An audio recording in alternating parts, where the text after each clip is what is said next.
Good morning, Flagler County. I'm Rich Carroll. You're listening to Flagler's Morning News on Tuesday, September 5th. This is a tragedy in our community. It's rare that we have a shooting death, and it's even rarer that we have a child that is the victim, especially one this young. This was a life cut too short, and we know God now has an angel. We extend our deepest sympathy to the parents and the family.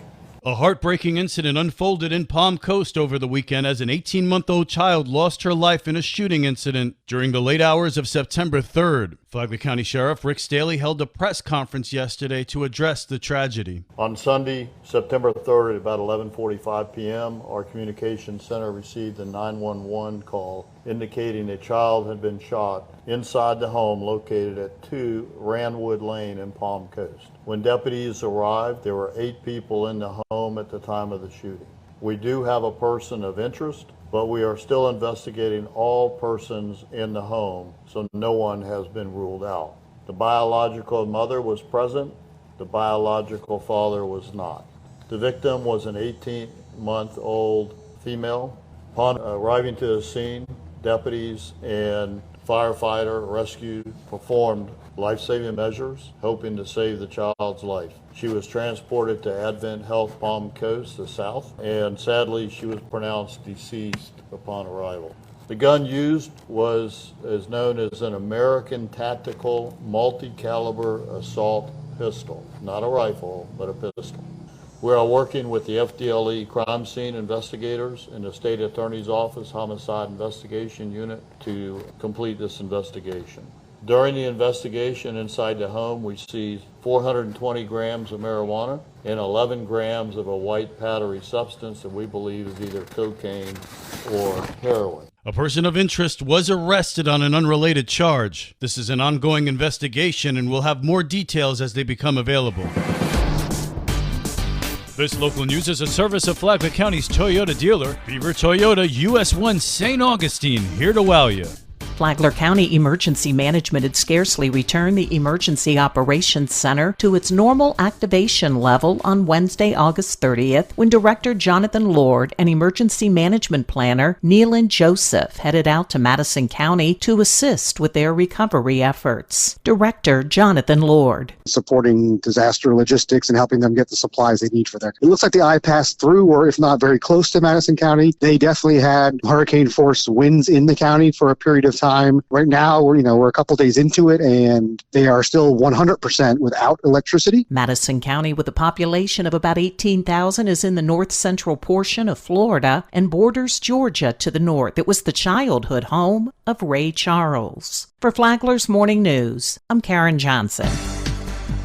Detention Deputy First Class Colin Haggerty of the Flagler County Sheriff's Office has been suspended without pay after being arrested for boating under the influence over the weekend. Haggerty was apprehended by the Florida Fish and Wildlife Conservation Commission on September 2nd near the Hammock Dunes Bridge during a vessel stop. He faces a first-degree misdemeanor charge and was released on $1,000 bond. His suspension will continue until the FWC's criminal case concludes, followed by an internal investigation by the Sheriff's Office. Sheriff Rick Staley expressed his disappointment, reminding everyone to boat and drive sober, and emphasized that no one is above the law. Haggerty began his career with the Sheriff's Office on March 24, 2010. The Live Like Cameron Foundation helps kids in Flagler County who are dealing with childhood cancers. President Melissa Felling said on a recent episode of Lifeline here on WNZF that she created the organization in honor of her son. Basically, we were inspired by his love of life. He always wanted to give back and help others. He always had a positive attitude. So he inspired us to start this organization, as well as the community gave back to us the whole time we were going through this battle. Felling said that Cameron was almost 10 years old when he died in 2017 and had lived his best life. You can listen to Lifeline here on WNZF on Saturday mornings at 9 or on the Flagler radio app. Tomorrow, how the Live Like Cameron Foundation helps kids in Flagler County. From the WNZF Newsroom, I'm Deb Albertson. And now you're up to date on Flagler's Morning News. I'm Rich Carroll.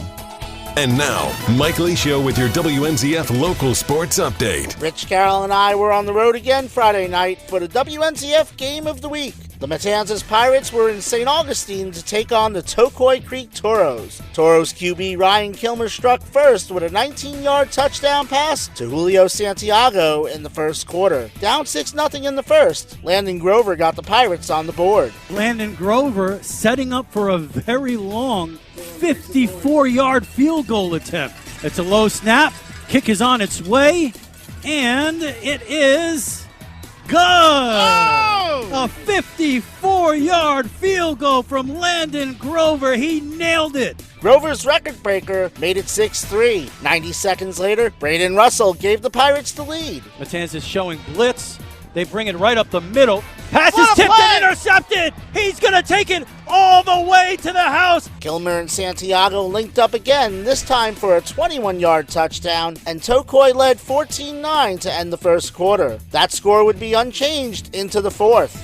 Ball inside the Tocoi Creek 20. Fumbles the snap, and the Pirates have it. It's Jordan Mills toward the goal line. Touchdown, Matanzas! Jordan Mills, right place, right time. Another fumbled snap from Tocoi Creek, and the Pirates, in dramatic fashion, take the lead. After the Mills score, Cole Hash punched in the two-point conversion, making it 17-14 Pirates with 4:39 left. A Jordan Theus Vale fumble recovery led to a 36-yard field goal, making it 20-14. The Toros had one more chance in the 2-minute drill. Legao in there again, rolling to his left, throws, and it's intercepted again by Jordan Mills.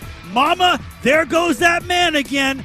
That just about seals it for the Pirates. Jordan Mills seals the Pirates' victory. The Pirate defense forced 7 turnovers. Coach Matt Forrest. I told him, I said, look, we just got to band together and find a way. You know, when you do those things and you believe in everybody on the sideline, you know, magical things happen. Jordan Mills left early with a shoulder injury. He came back to be WNZF Player of the Game. I just knew I had to dig deep, come back, and let my team know that I'm here for them, and I'm not going to back down. They're not going to back down. I'm just going to match their energy and bring them up. The Pirates moved to 2-0 for the first time since 2017. They head to Deltona Friday. FPC had the week off. The Bulldogs face Bishop Moore Friday at home in the WNZF Game of the Week. FPC Swimming had a tri-team meet at New Smyrna Beach Friday. The girls finished first overall. The boys edged Atlantic for second. Tonight, Matanzas Volleyball hosts Spruce Creek, FPC Bowling is at Pine Ridge, and Matanzas Boys Golf hosts Clay. WNZF is your home for local sports, with updates Mondays and Fridays. From the Sports Desk, I'm Mike Licio.